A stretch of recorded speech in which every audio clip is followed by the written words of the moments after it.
Il arrive souvent en consultation qu'une personne qui est en remise en question euh, doute de ses capacités à ce que cette personne va appeler se vendre, faire du commercial. J'ai jamais été une très bonne commerciale, j'ai jamais été un bon vendeur et encore moins de moi-même.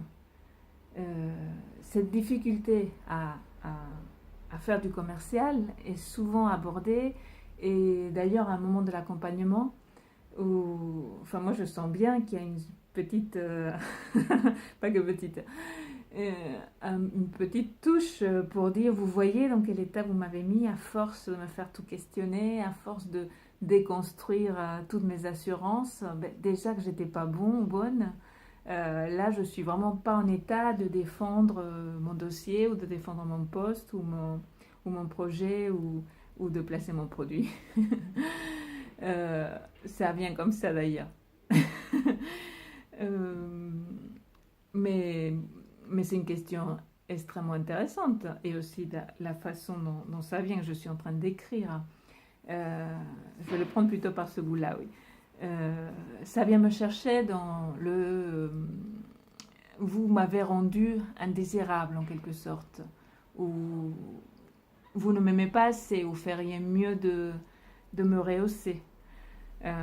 Puis bon, chacun peut imaginer ce qu'on peut demander à un analyste, un thérapeute ou un coach quand on lui dit je ne suis pas un bon commercial. C'est qu'il a peut-être fait son travail pour lui permettre de faire le tri, mais il n'a pas fait le travail suffisamment de le narcissiser.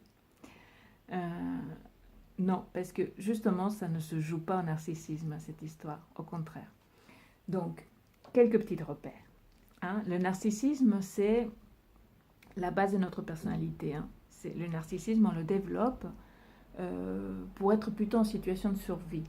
C'est-à-dire qu'on est conscient depuis la plus jeune enfance et puis surtout depuis l'état de nourrisson, surtout qu'on est complètement fragile et dépendant. Et donc on va développer un narcissisme.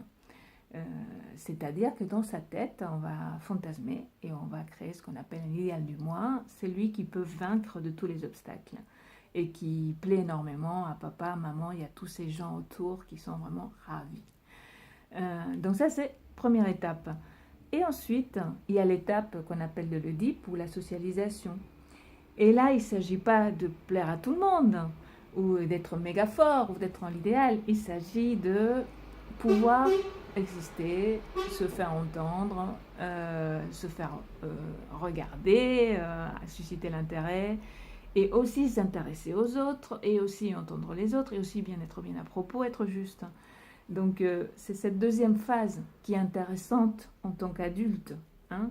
C'est plutôt la phase de comment je fais pour, pas pour renforcer mon narcissisme, qui est basique, mais souvent il y a des failles, c'est vrai, j'en reviendrai sur notre vidéo probablement, mais plutôt comment je vais au contact avec les autres, et puis on va tout simplement élaborer ensemble en quoi je peux améliorer mon dossier, en quoi je peux aussi l'abandonner ou créer un autre, mon projet, en quoi ce produit vous va ou vous va pas, et en quoi, moi, c'est pas moi que vous voulez, mais quelqu'un d'autre, mais tiens, en fait, on a aussi un tel autre besoin, et peut-être vous pourrez postuler.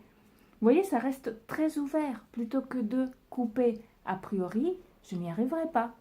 Dès qu'on est capable de se mettre en lien, et que on est en lien avec son thérapeute, son analyste, et pas dans cette histoire de bataille de dire vous ne me renforcez pas assez, hein, de façon détournée, même si c'est dit de façon détournée.